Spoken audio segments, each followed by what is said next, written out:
Welcome to Creative Full Time. I'm your host, Allison Mullings, and today I'm sitting down with Vivien Endicott-Douglas, an actor and filmmaker.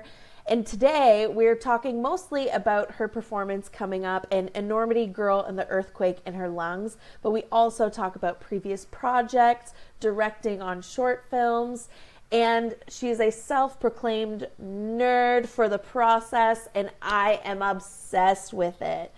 Please check out this episode, and at the end of the episode, grab your tickets to Enormity, Girl and the Earthquake in Her Lungs, and I'll see you at the theater.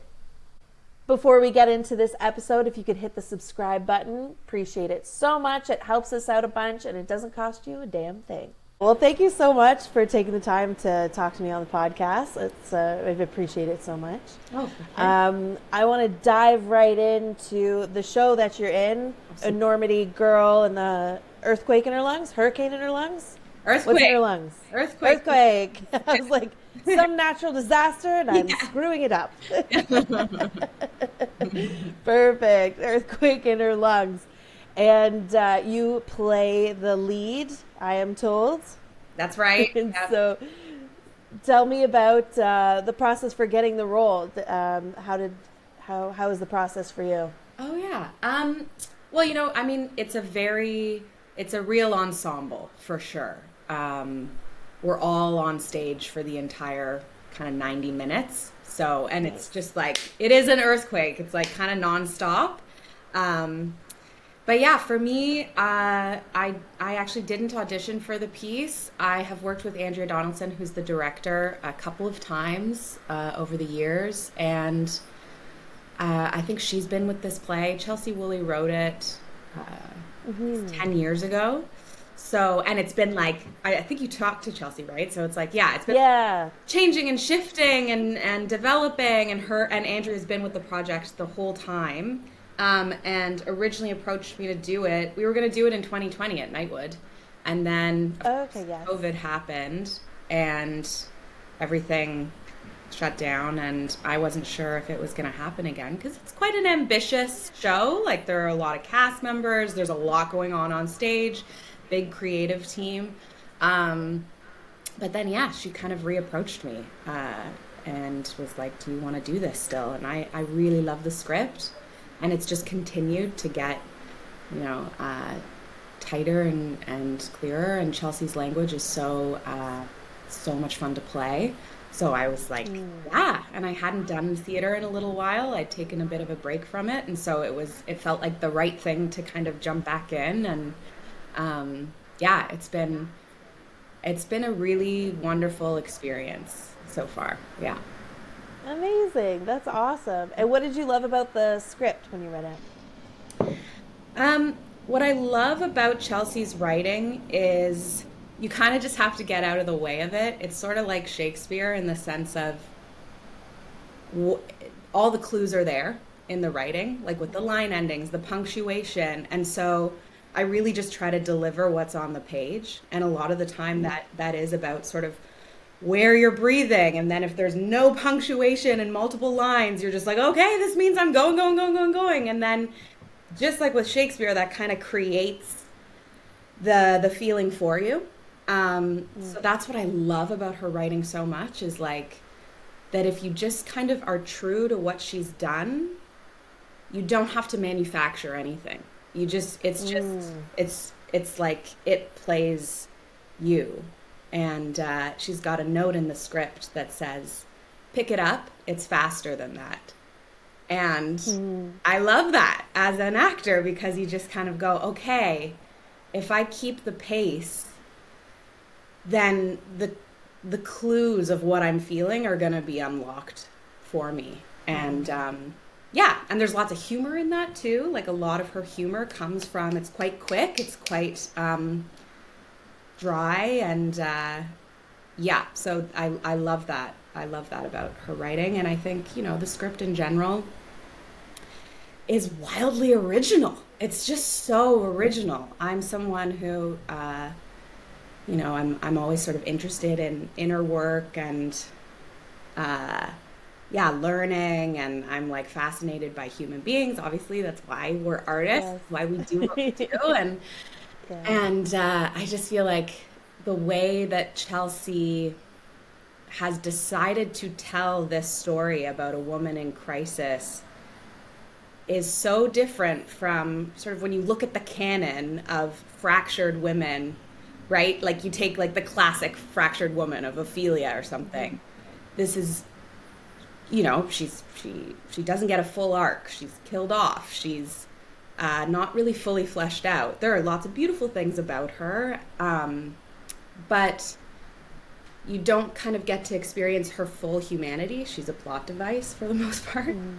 And there are several examples of that when we look at like sort of fractured women or even kind of the manic pixie dream girl, like and so what I love about centering a woman who is going through a crisis and going through a fracture is we get to see her full humanity, and not only played by one person, but actually played by 5 other people who show these different facets of who she is.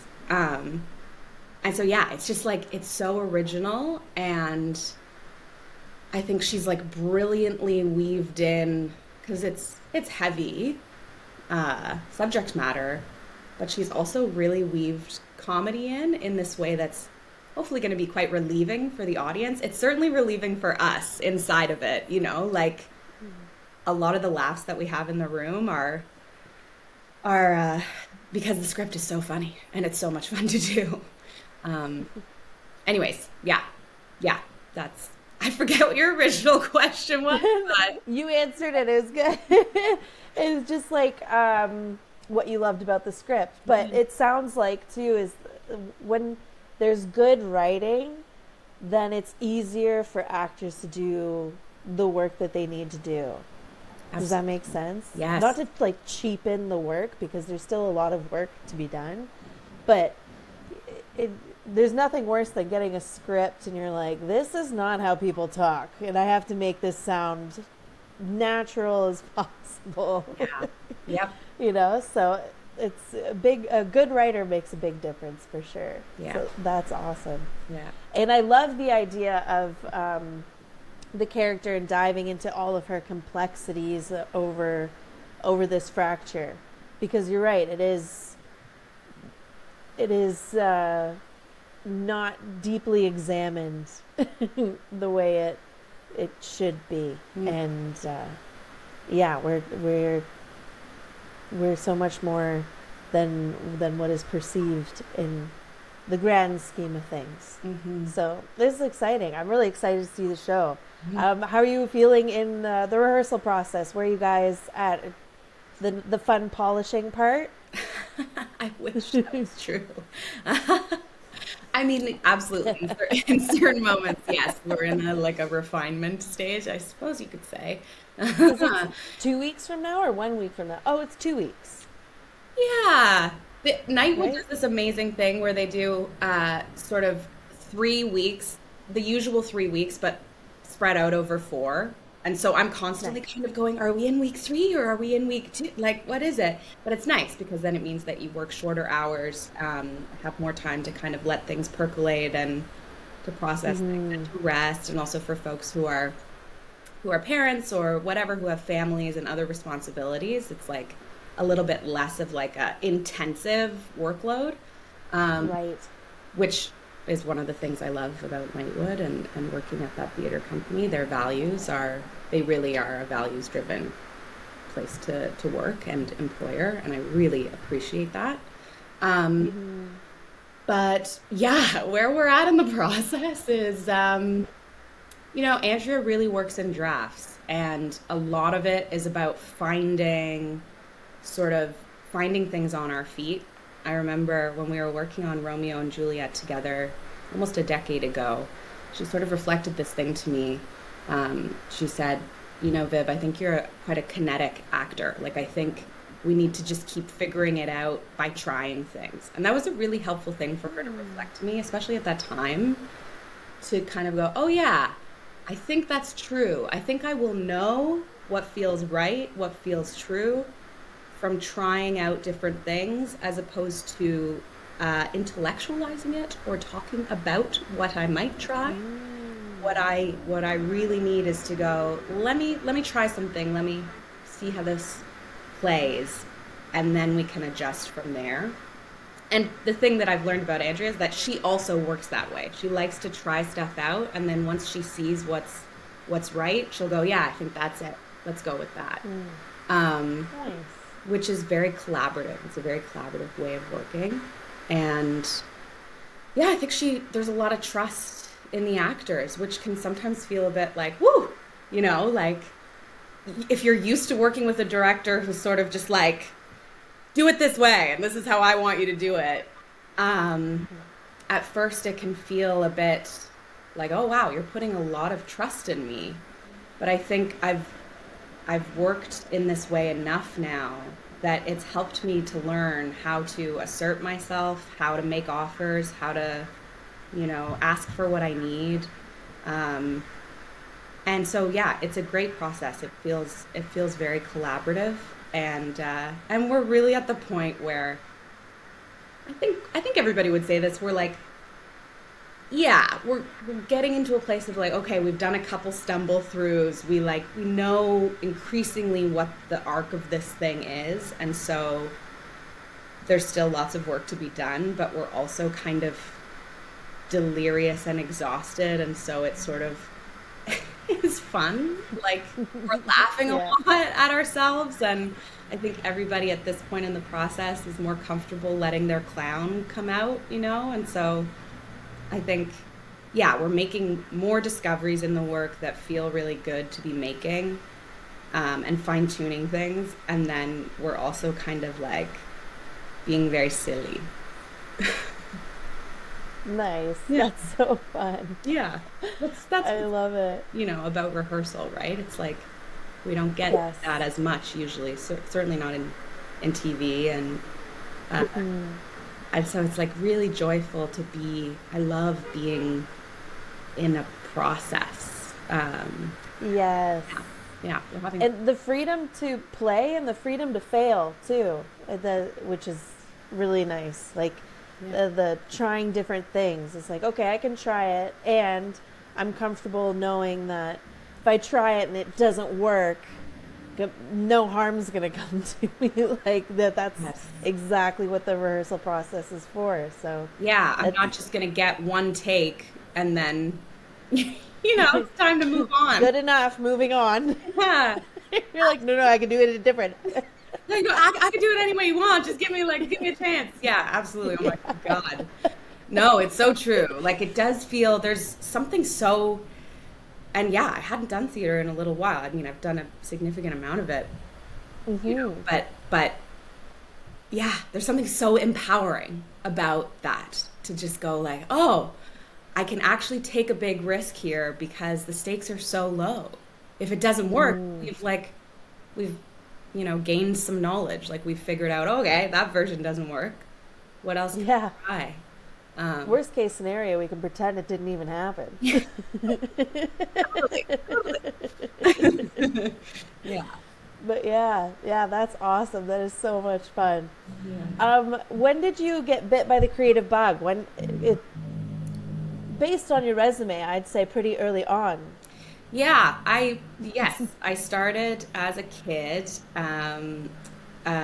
not because my family were performers, like my folks, uh, are not in the industry at all, but I kind of came out the womb just like really interested in specifically in acting. And I suppose I was a precocious kid. I think more than like being very performative, I was always really serious about it. I was always like, I think because of my love of humans and human behavior, I really do think that's like where it started. And I mean, I loved watching, the early, like, I loved The Sound of Music.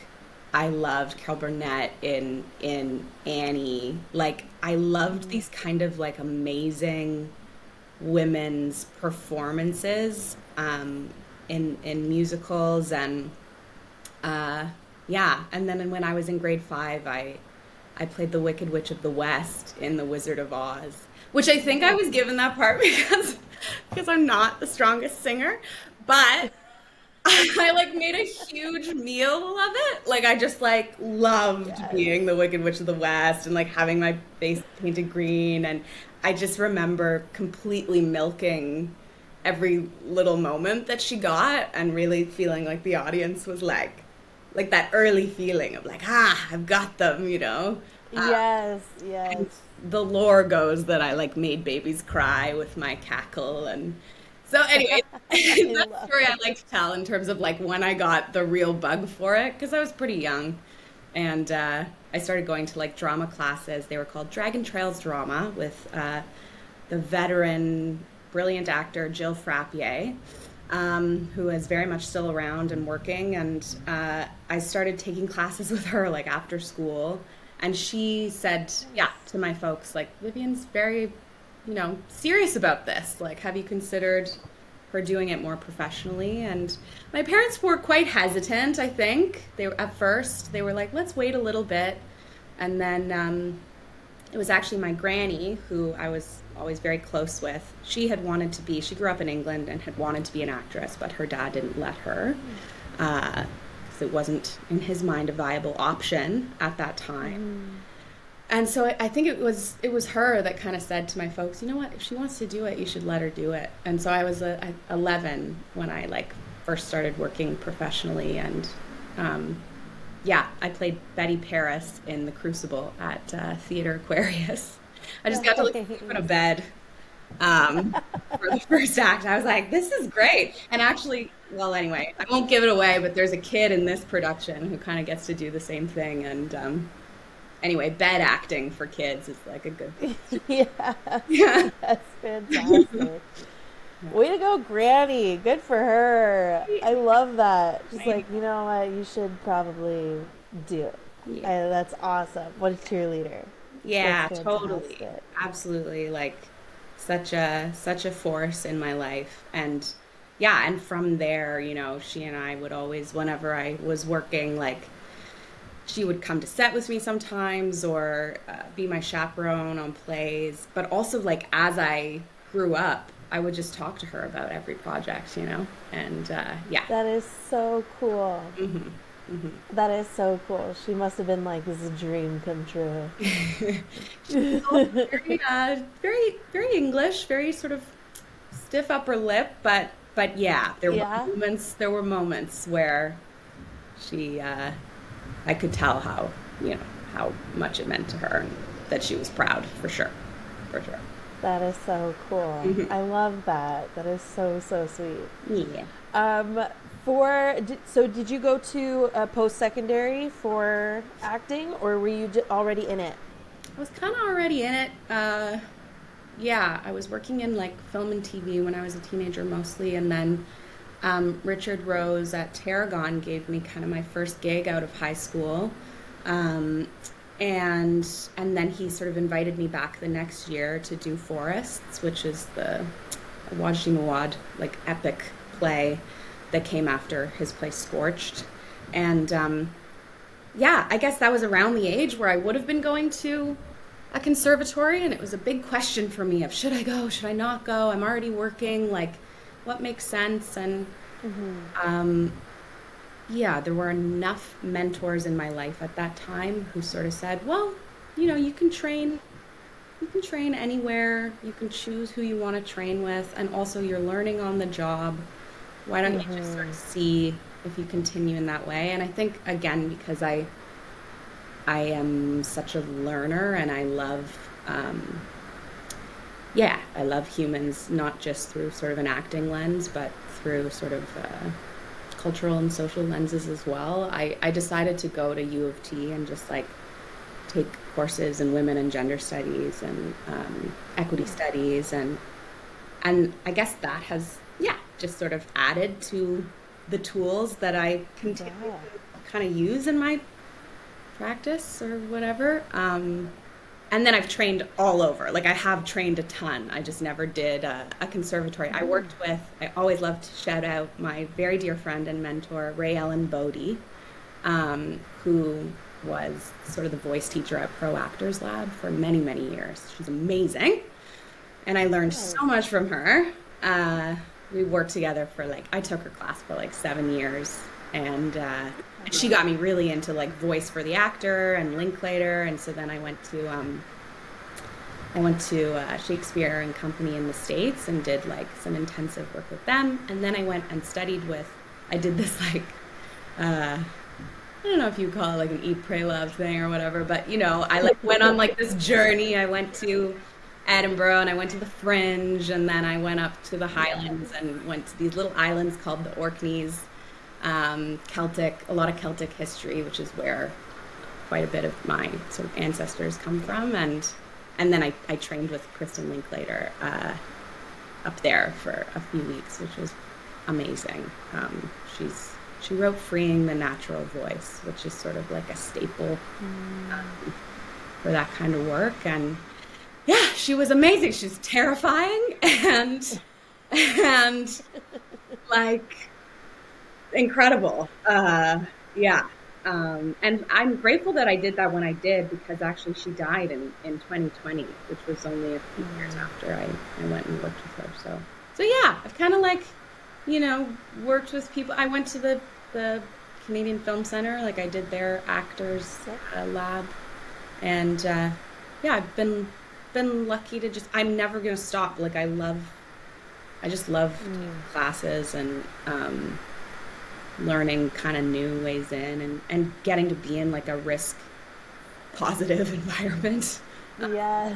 It's so important when so much of the time we're like sitting in our apartment doing tapes or whatever, it's like nice to be in a space where you're like, oh yeah, this is what's fun and playful about what we do, for sure. Yeah, absolutely. What is the best piece of advice that you've received over the years? Ooh. Oh, wow. I know, no pressure. That's tough. The best advice. I think a big one is like,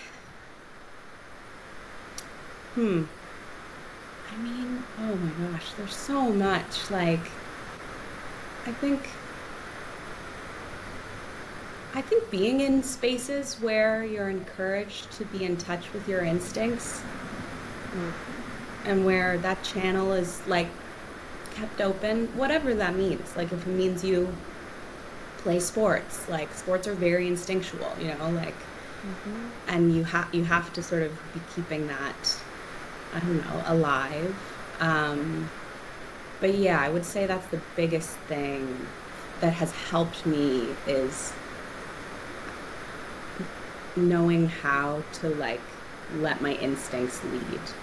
And I'm not sure that one person has reflected that to me, but I feel like over the years several people have reflected that to me. Several teachers, several mentors have sort of said, as long as you are allowing yourself to follow your instincts, like you're fine, kind of thing. Yeah, but I think, yeah, and I think for a lot of us, and for me included, that's why it's like a constant practice to kind of go, what do I need in order to free that up? Because our current society, a lot of us are like, for good reason, in survival mode, and you can't play, you can't be instinctual because you're just trying to protect yourself from the world.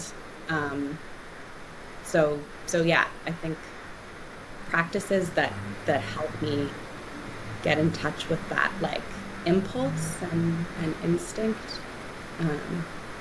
are like paramount for me, for sure. Nice. And do you have any exercises or tips and tricks to when you catch yourself being like, oh, I'm pretty closed off, or I need to open up my intuition, or is it now just lock and key?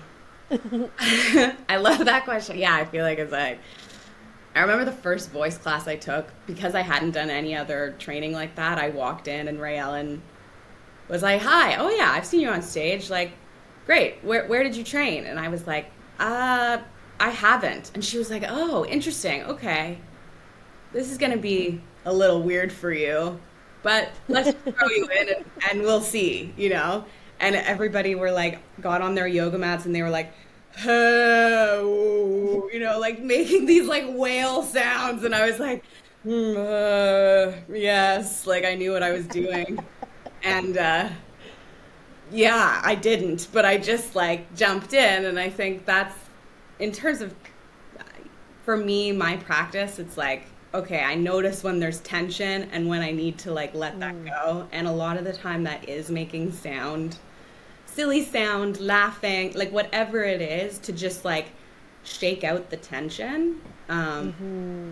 Which obviously, like, yeah, you can't do that on your commute to work or whatever, but like trying to even just like realizing that I'm holding my whatever, that I'm like gripping my tummy right now or like my butt or whatever, you know. Oh, I'm Right? gonna release that. Huh. Okay. Yeah. Let me take a breath. Yeah. Yeah. That's awesome. And do you have any worst piece of advice someone's given you over the years?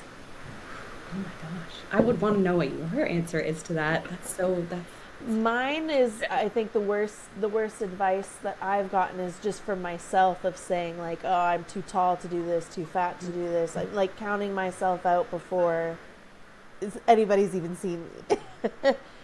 And just yeah. just being in your own way kind of Yeah. thing. I don't Oof. think I've gotten horrible advice from, and if I do, I really just go, uh-huh, and continue on, so I don't even remember it.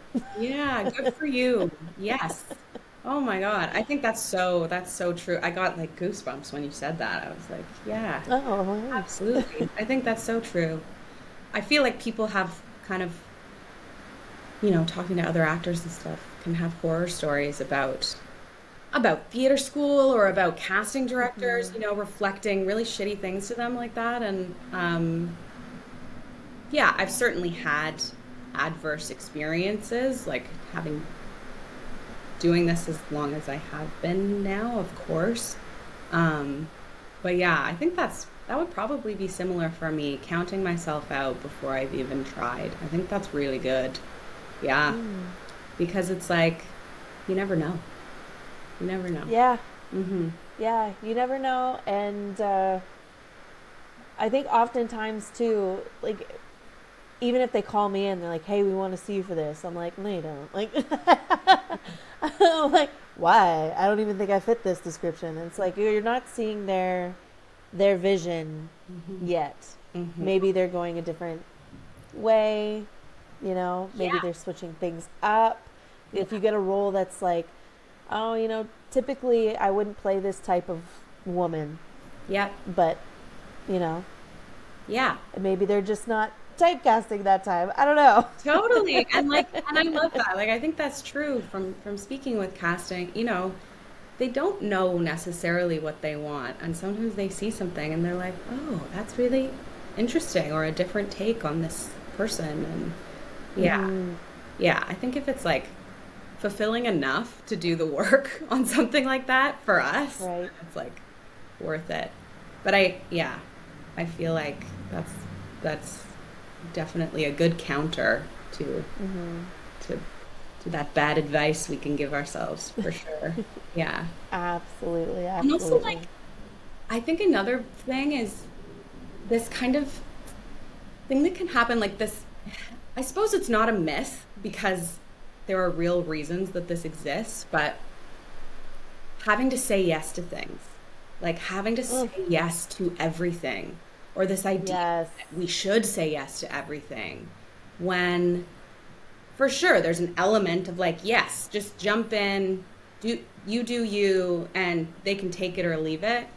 But I feel like sometimes it's also like we deserve, dignity. And the actor can be so low Yeah. on the food chain that sometimes it's like very dignified to be like, actually, no, I'm not going to take Hmm.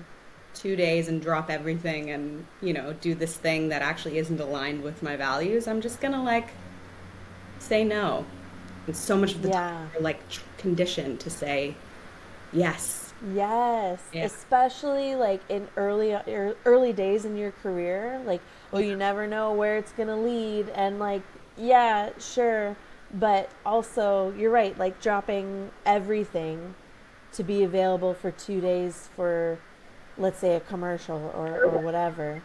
Like, if it's not gonna fulfill you, like if it's going to be draining, then why do it? And I think that does come with like a level of like career maturity. Like you kind of have to do a couple projects that you wanted to say no to, but you did them anyway. Yeah. And then you go, yeah, you know what? I'm not going to do that anymore. Yeah. I think that's so true. Experience, yeah, goes a long way. Sure. 100%. For Yeah. sure. Yes. And making sure that you have like an agent that you're comfortable saying no to, Yeah. because you're allowed to say no. Yeah. Yeah. Exactly. Yes. Totally. Totally. Yeah. Yeah, that's a good one. I like that one. I was just talking to a friend about that recently. It's like she turned down something and she's like, usually I feel super anxious about it, but this time it was just like, no, I don't want to do it. And my agent was really nice about it, so that was nice because there's just this anxiety that if I say no, they're going to be like, well, goodbye, off my roster or whatever, right? Yeah. Yep. So yeah, it's it is a real fear, Yeah. especially in the early days. Yeah. And that's also why it's so important to like keep up a creative practice and like make your own work so that you don't always feel like you're just waiting for someone to choose you or like that you're at the bottom of the food chain kind of. Yes. It can be And so. what an excellent segue into your directing. Oh, there you go. Speaking of creating your own work, Yeah. tell me about your first short film. Oh, sure. Well, actually, that ties into yeah, my granny. Like I was close to both all four of my grandparents actually, and so my first short is called "Grandma Was a Cowgirl," and it's about Yay. yeah, it's about. So actually, my other grandmother rode horses until she was 83, like the year before she died, and Wow.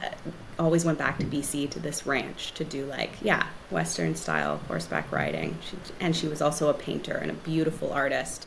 So both my grannies had like my other Lots of creativity. yeah yeah, but they were they were like it was the 1950s and they were grappling with like being parents and what does a career actually look like as an artist. And so yeah, so my short is kind of about like a young woman who's sort of just in recovery basically from like a mental health crisis, and she comes back to there's some themes in what I do, but yeah, she comes back to her grandmother's house and her grandma has died, and so it's about her kind of like living in the house and kind of communing with her grandmother's spirit presence. She like throws a party and invites her friends over and is kind of unseen in her grief, but it's because she's not actually naming what she needs around it, and so it gets very messy and like she gets quite upset with them all. And yeah, so that was the first one, and we actually did shoot that in my grandmother's house, which was a home she lived in for 60 years with my grandpa, and I lived there in the first year of COVID. So we shot in Oh, the wow. first year, and it was just like filled with her art. You can actually see some of it behind me, but Oh, yes. yeah. So it was great because we had like this found location that we didn't have to. We were very lucky in that way, and Yeah. it's the kind of thing like my friend did the set dressing for us, and she was just sort of like, I don't have to do anything. This place is just filled with stuff. So that was great. It was a great experience. I produced, directed, wrote, and like was the lead in it. So it was a very big learning As you experience should. for me. I how, mean, how was it wearing so many hats? it was so stressful and hard, and also I loved having all of the control, and it was like empowering and fun, and it was great. Like I had a great crew and a great DP, and I got to just like cast actors that I love, friends of mine, and Yeah, I learned a lot. I definitely learned a lot, which is, I think, the hardest part for me. I don't, have you directed stuff that you've been in before? No, You ever done not more than like a reel. that? Okay. Not It's, more than like little skits. well, that probably comes up in this too. Like the hardest part for me was absolutely directing my own performance. It was so Mm, hard to be objective. I wanted to just yes. go again and again sometimes. Not always, but sometimes you kind of get into that same thing that can help happen with self-tape sometimes where you're like, just one more take. And everyone's like, Yeah. I think you've got it. Like you're not doing anything different at this point. You're just like obsessive.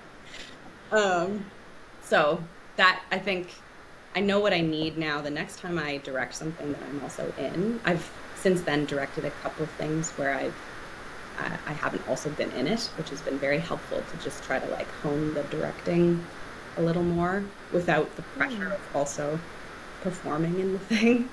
Um, right. but yeah, I know what I need the next time I do both. I will absolutely need more outside eyes who are just like supportive, friends who I trust who can kind of go, Viv, we've got it.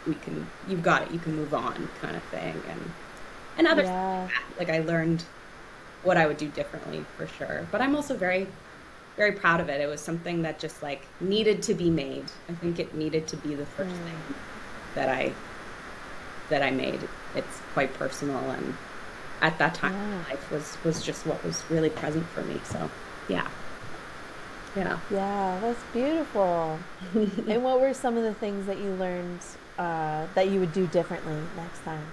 Well, for sure, it would be about having an outside eye who's just Mm-hmm. looking for performance. I think I also learned, Mm, um, yeah, it's a funny thing about collaborating. Like you kind of just choose somebody and you're like, let's jump into a process together, And I think a big thing that I learned was how to talk about communication beforehand, how to ask like helpful questions about how somebody else works before you're actually in the process together so you can kind of know what they need, know what to expect. Um, and even if you're very different, like often a cinematographer has different strengths, than certainly what I would be bringing. I don't know how to do that job at all. Um, yeah.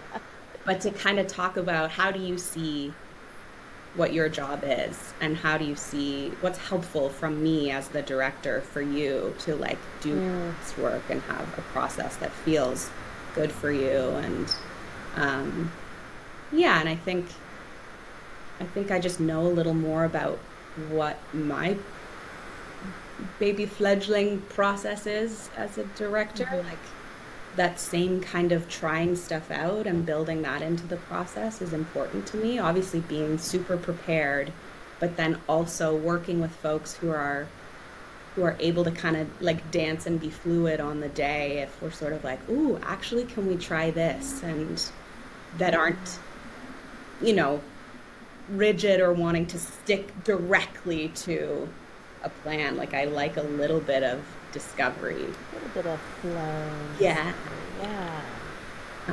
Which, Nice. like obviously is not always possible to whatever degree that's possible in your Yeah. but yeah. Time considered. Yeah. Yeah. Yeah, absolutely. Yeah. Oh, that's awesome. Yeah. Do you, you obviously like directing. You're going to do more of it. You've done some already. What's your favorite part about directing? I think yeah. I mean, I like working with actors a lot. I love working with Mm, actors. Obviously, uh, yeah, that I think that's probably my strength. If I were to say what my strength was, I'm still learning so much about what it is to direct. But yeah, I think it's working with actors. I think, but also working with the cinematographer. Like I actually really love finding how we want to tell the visual story together, and I love prep and finding what our inspirations are and our references and like what the tone of the thing is going to be and then And I also love the edit. Yeah, I think I just really like having the control. I like total and complete control. Yeah, Me yeah. too. To be real, I think I just like calling the Yeah. shots, honestly. Yeah, Right? what am I- Especially as actors when your career feels like it's not in your control at all and then you're directing, you're like, "Oh, I like this."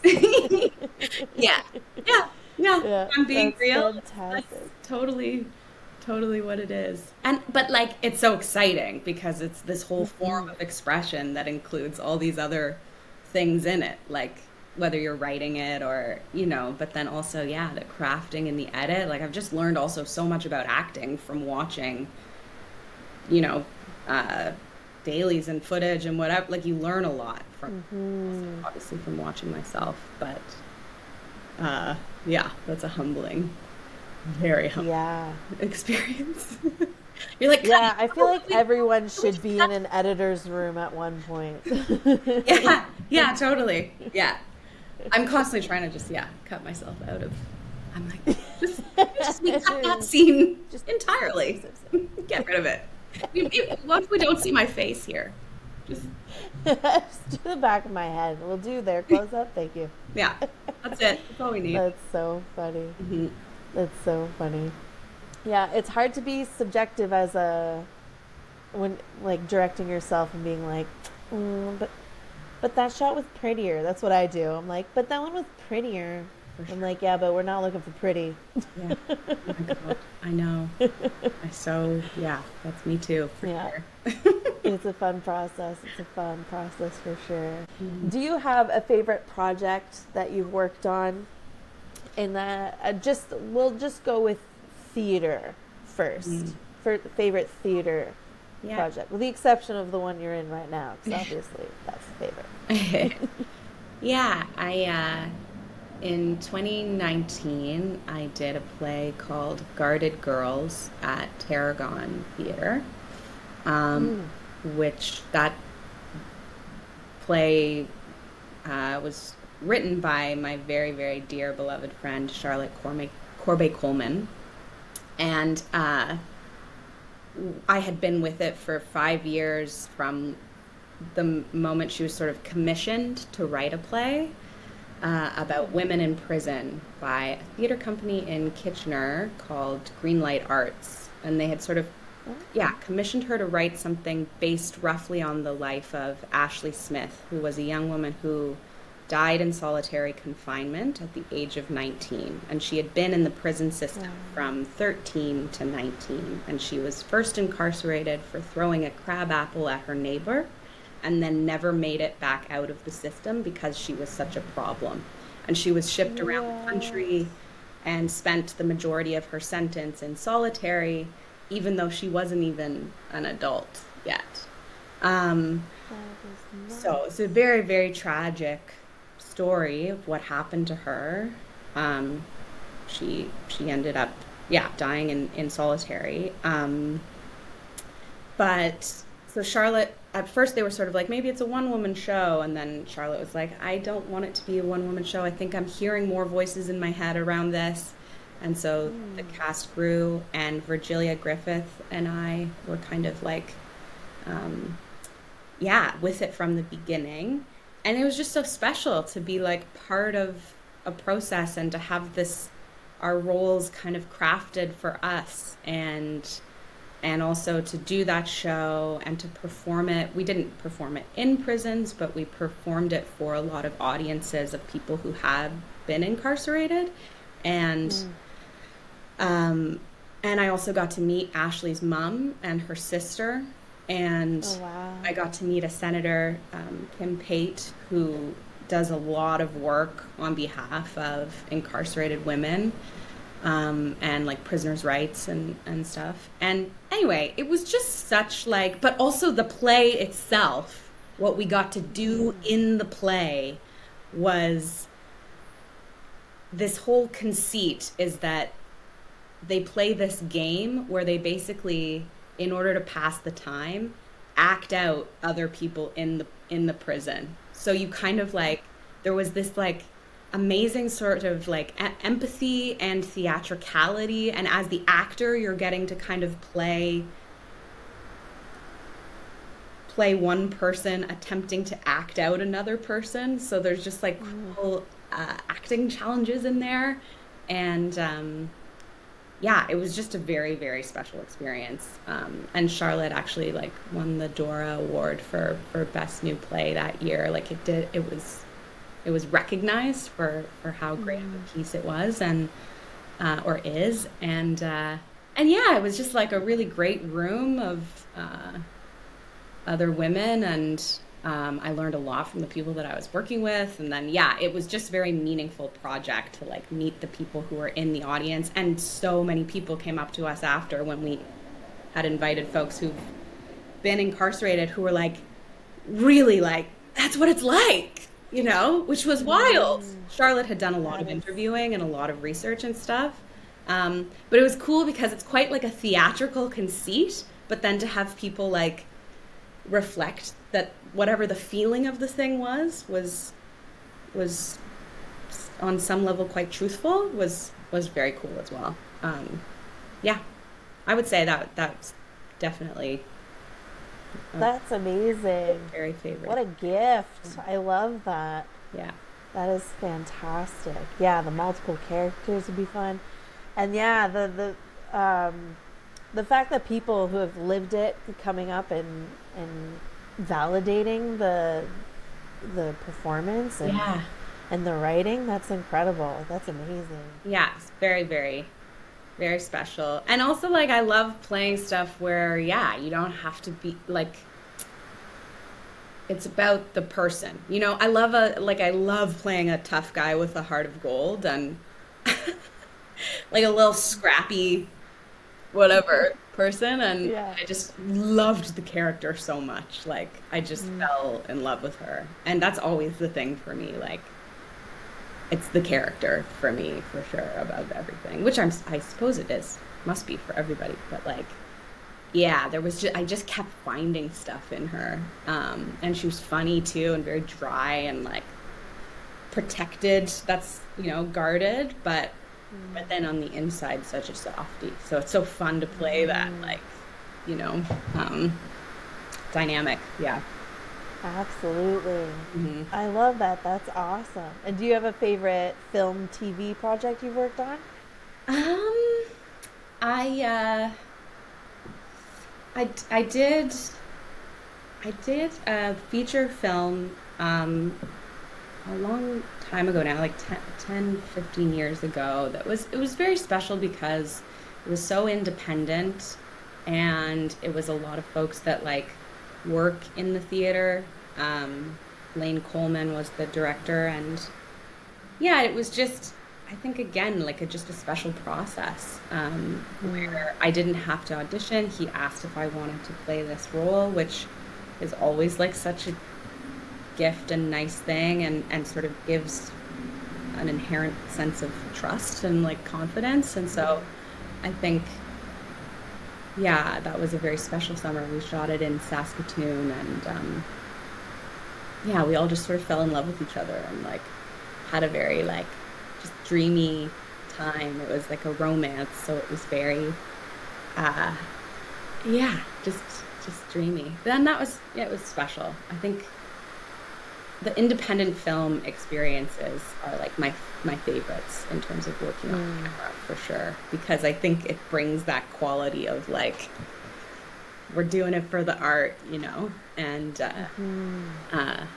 yeah, and I really like working on camera. I find it harder with TV, like just how quick things move. I mean, it's a different skill, and it's amazing watching the people do it. It's like so incredible. Yeah, so there are fun things about that as well, but yeah, I think when it's like process driven is when I have the most special like experience. Yeah.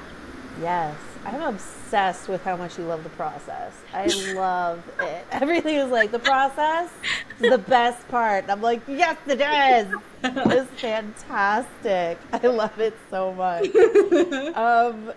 And taking Sorry? I'm a big nerd. Yeah. I love it. I'm so here for it. If taking money out of the equation, film or TV, do you have a favorite? Um, money out of the equation. I love that. Oh, sorry, film, TV, theater. Aha. If the money was no.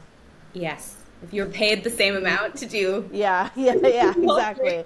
Yeah. If it wasn't important to live on the planet.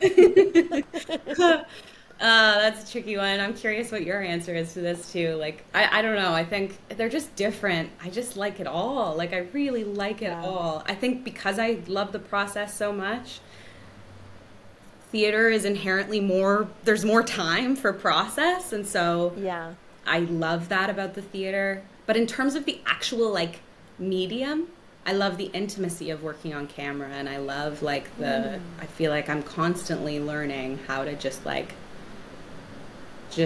be present and allow, and there's just so much to keep like learning about both, and both are still challenging in a way that feels fun to keep like finding things and figuring out what works for me. So in terms of like the mediums, I really actually couldn't choose, but I think in terms of like the process and the way and the sort of the way the industries work.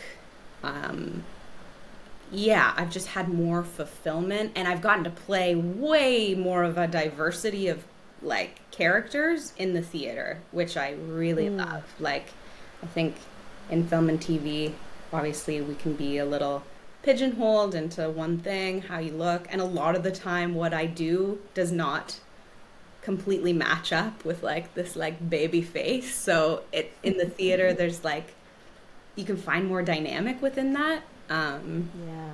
So I think I've had more fun in what I've gotten to do in the theater by far. Yeah. But like I enjoy working on camera a lot. Yeah. Nice. That's awesome. Yeah. And my final question to you is, if you could tell your younger self any piece of advice, what advice would you give?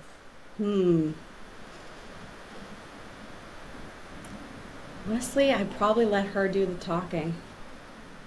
Ooh. Yeah. I love. I'd be like, what do you think? What are you feeling? And just like see what she's got to say, because I think she like had it figured out, Yeah.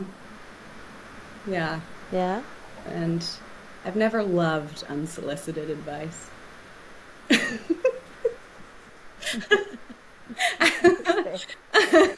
I know that's not entirely what, that question points to. But like, I think I would just be like, you got it. Like, keep going and don't be afraid to be too much. Yes. Mm-hmm. Absolutely. Like, you can be as silly and as serious and as like passionate and have all the big feelings, and you are going to find your people and they're going to love you for it. I think that would probably be the thing. Yeah.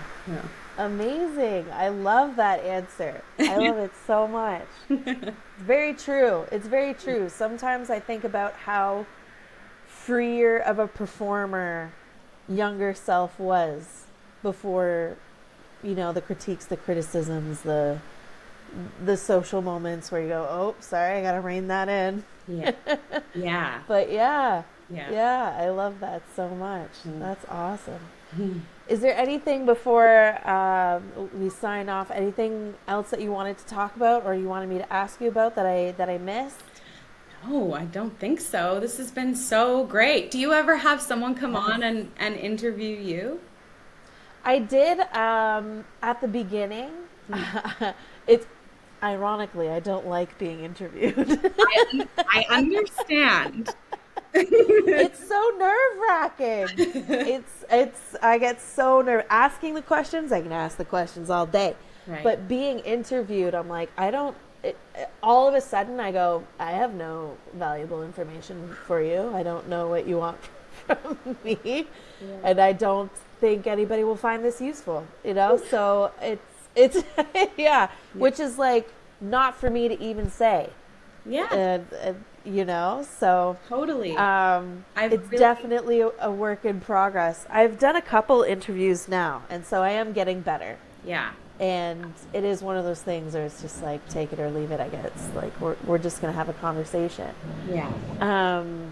And not to put so much pressure on it. I can tell when sometimes I go to interview people and they are worried that they have to curate very inspirational things to say, or they need to make sure that they're dropping wisdom so that I can have reels and clips to post. Right. But the reels and clips that I post, that's just organic conversation. It's nothing that we've forced out.